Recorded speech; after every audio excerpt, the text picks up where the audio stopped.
C'est vrai que le gros avantage des parasols en Bretagne, c'est que ça protège de la pluie. Ça faisait quelques temps que j'attendais un petit peu de lumière et de soleil pour pouvoir faire cette vidéo, mais à un moment donné, moi, il faut que j'avance dans le planning, il faut que je tourne cette vidéo, donc je trouve des alternatives, je me protège comme je peux et je tourne sous la pluie.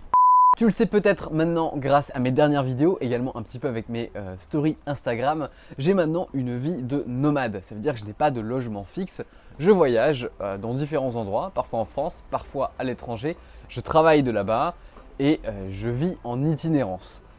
Forcément, ça implique de faire quelques concessions sur l'hygiène de vie et en particulier sur la routine sportive, dans la mesure où, là par exemple, je reviens de la Serbie et du Monténégro. En Serbie, je suis resté un petit peu plus de 2 semaines, là où au Monténégro c'était moins de 2 semaines. Parfois c'est rentable de s'abonner à une salle de sport sur place, parfois pas forcément, c'était le cas du Monténégro. Dans ces cas-là, je trouve des alternatives et heureusement, j'ai une arme secrète, ma salle de sport nomade. Voilà, il n'y a absolument rien de cette marque à l'intérieur de ce sac, c'est absolument pas du coup un placement de produit, et je te présente ça juste après. Je suis donc rentré dernièrement de mon voyage au Monténégro, où il faisait 35 degrés, grand soleil, pas une goutte de pluie. C'était très sympa, je te recommande vivement, les paysages sont absolument magnifiques là-bas.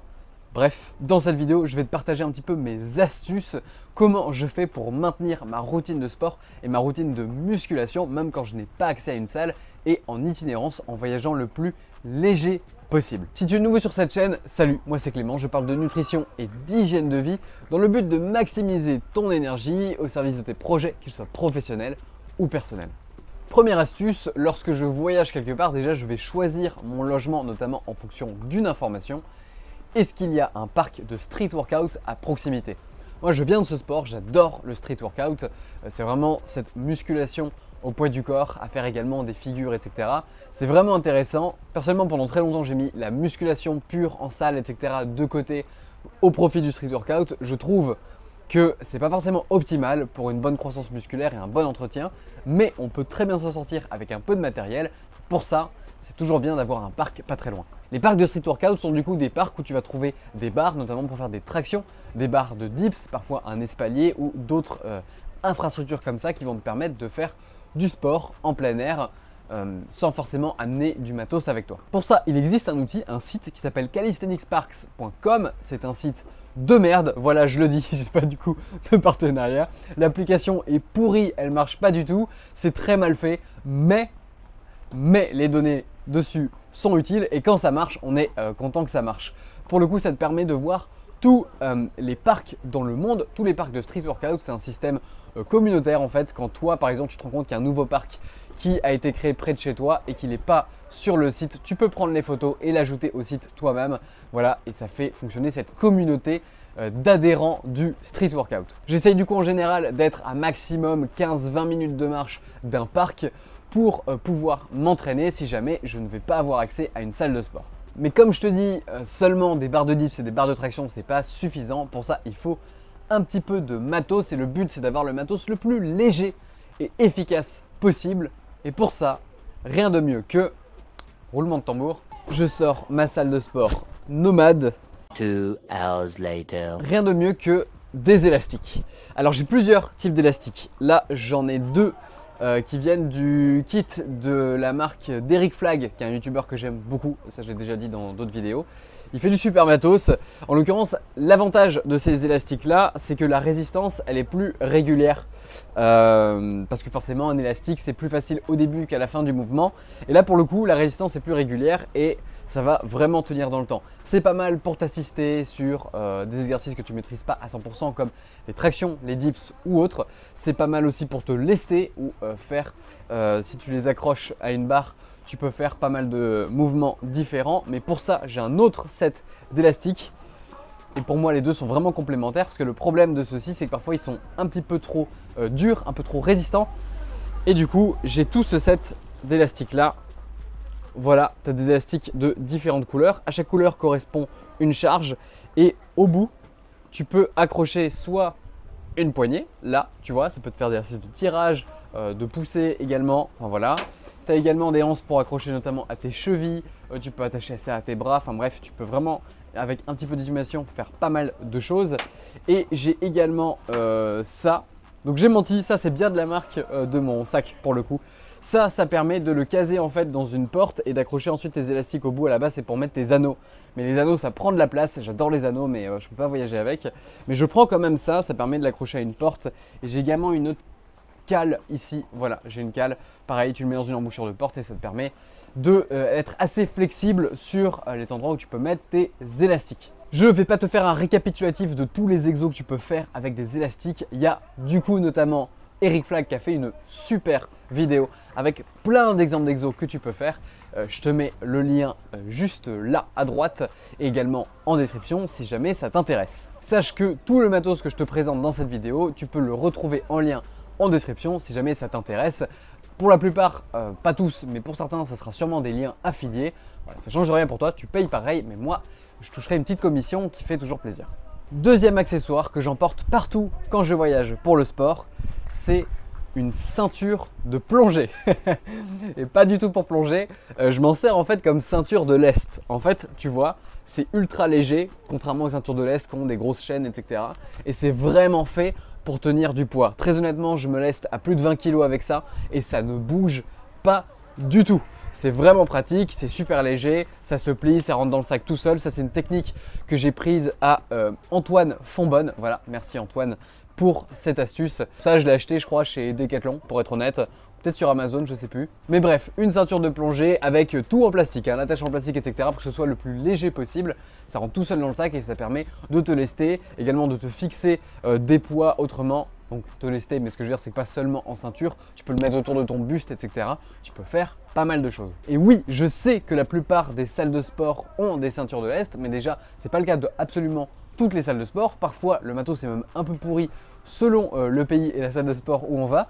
Et aussi, si je vais à un parc de street workout et qu'il y a, tu sais, les parpaings par exemple, ou parfois on trouve juste des objets comme ça qu'on peut utiliser pour se lester, c'est assez pratique, je le mets sur ma ceinture. Une autre astuce d'ailleurs pour te lester, c'est tout simplement d'utiliser ton sac de voyage. Tu le remplis avec des affaires, tu le pèses grâce à ma balance de voyage que je t'avais déjà montré dans une autre vidéo. Là aussi, je te mets le lien dans la description si ça t'intéresse. Tu pèses ton sac au poids que tu veux de lest et du coup, tu as juste à le porter quand tu fais tes tractions ou tes dips ou autres pompes et autres exercices de poids du corps. Un autre accessoire que je prends, mais vraiment seulement quand j'ai de la place pour le coup, parce que ça peut être un peu imposant et un peu plus lourd, c'est des parallettes. Voilà, des petites barres comme ça. Ça se démonte en fait, donc ça peut ne pas prendre trop de place. Mais très honnêtement, je le prends vraiment pas à chaque fois. C'est juste pratique pour travailler tout ce qui va être équilibre sur les mains, handstand sur barre, qui est un exercice différent que de le faire sur main, forcément. Également pour surélever mes pompes. Quand tu fais des pompes, ça te permet d'aller beaucoup plus loin dans le mouvement. Voilà, ça peut permettre de faire pas mal de choses. C'est assez pratique.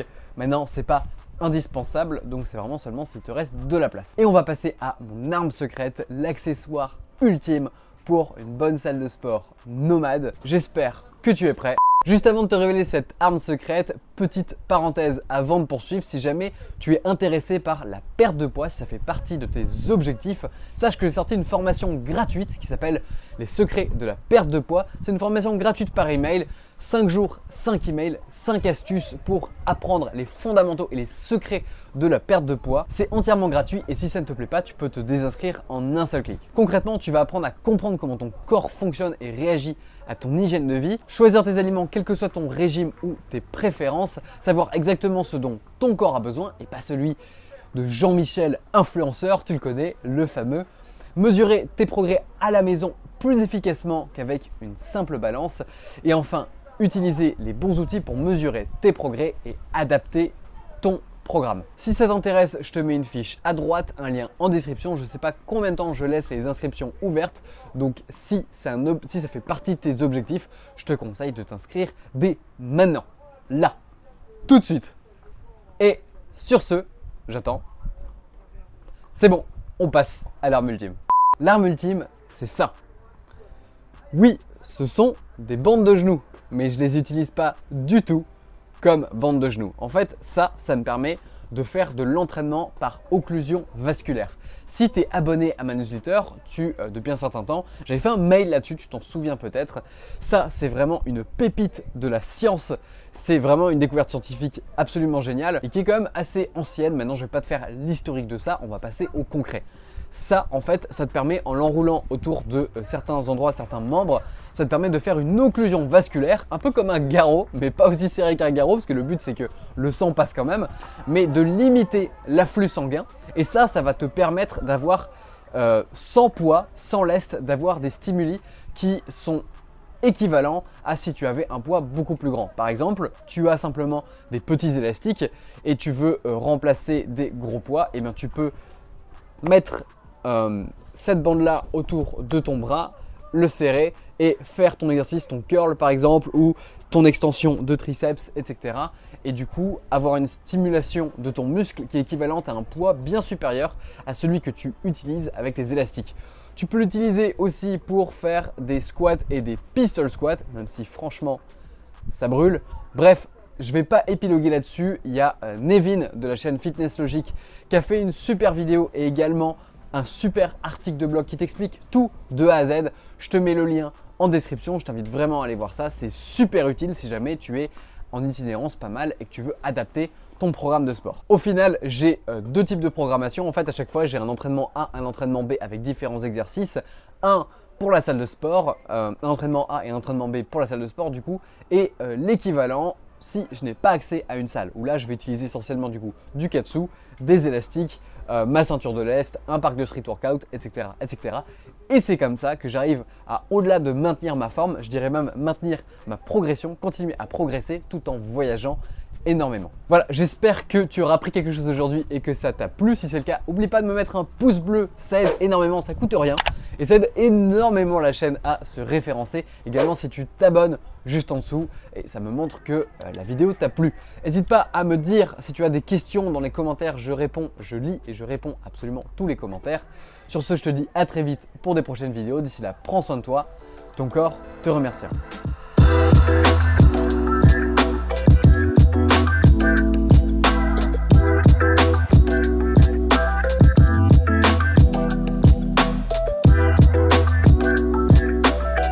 Voilà, maintenant, j'ai plus qu'à ranger tout mon bordel.